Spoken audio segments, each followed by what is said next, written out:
2033 সালে শেষ হওয়ার তারিখ নির্ধারণ করা আছে। মন্ত্রী, 2033 তো অনেক দূরে, আমরা আশা করি। আপনাকে ধন্যবাদ। 71 বিধিতে সম্মানিত সংসদ সদস্য যে প্রকল্পটির গুরুত্ব উপস্থাপন করছেন, মহান সংসদকে জ্ঞাত করবার জন্য আমার এই বক্তব্য। এই ভোলা বরিশাল সেতু প্রকল্পটি মাননীয় প্রধানমন্ত্রীর প্রতিশ্রুত একটি প্রকল্প। 4 ফেব্রুয়ারি 2026 বরিশাল জনসভায় তিনি এই প্রকল্পটি প্রতিশ্রুতি দেন। ইতিমধ্যে এই প্রকল্পটি 2022 থেকে 2024 2 বছরে সম্ভাব্যতা সমীক্ষা পরিচালনা শেষ হয়েছে।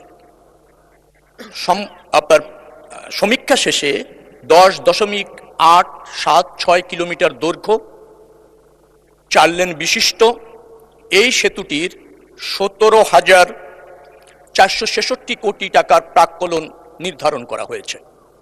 এর সাথে রয়েছে 5.5 কিলোমিটারের মতো আপনার সংযোগ সড়ক, 18 কিলোমিটারের মতো তীর রক্ষা। এই প্রকল্পটি অর্থনৈতিকভাবে বেশ গ্রহণযোগ্য, কারণ এটার বেনিফিট কস্ট রেশিও 1.29 বেশ সন্তোষজনক। Financial internal rate of return 4.94, যেটাও বেশ সন্তোষজনক এবং বেশ ইতিবাচক। ইতিমধ্যে PDPP অনুমোদনের জন্য পরিকল্পনা কমিশনের ভৌত কাঠামো বিভাগে এই প্রকল্পটি প্রেরণ করা হয়েছে। বৈদেশিক সাহায্য প্রাপ্তির জন্য অর্থনৈতিক সম্পর্ক বিভাগে এই প্রকল্পটি আছে।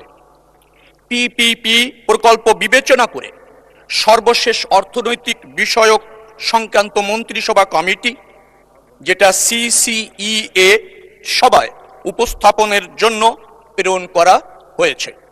আশা করছি এই প্রক্রিয়াগুলি সম্পন্ন করে আমরা আগামী 2026-27 যে অর্থ বছর আছে সেখানেও ADP অননুমোদিত প্রকল্প হিসাবে অন্তর্ভুক্ত করা রাখা হয়েছে। প্রক্রিয়া শেষ হলে সেতুটি নির্মাণের দিকে আমরা অগ্রসর হতে সক্ষম হব।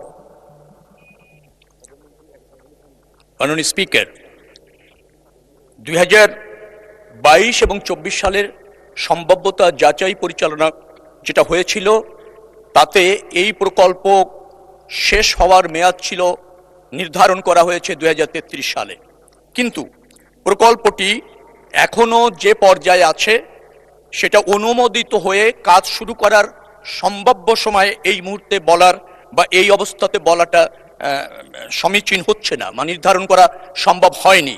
অতএব এটা আমাদের আগামী অর্থ বছরে যেহেতু অননুমোদিত প্রকল্প হিসাবে ADP-তে রাখা হয়েছে সবুজ পাতায়, আমরা আশা করছি এই প্রক্রিয়াগুলি সম্পন্ন করে দ্রুততম সময়ের মধ্যে করার সম্ভাব্য বা শুরু করার সম্ভাব্য তারিখ জানাতে সক্ষম হব। তবে এই প্রকল্প গ্রহণ করতে পারলে 2033 সালে শেষ হওয়ার তারিখ নির্ধারণ করা আছে। ধন্যবাদ মাননীয় মন্ত্রী। 2033 তো অনেক দূরে, আমরা আশা করব যে বর্তমান জনপ্রিয় সরকার আরো দ্রুত প্রকল্পটি বাস্তবায়ন করার জন্য উদ্যোগ গ্রহণ করবে। ধন্যবাদ।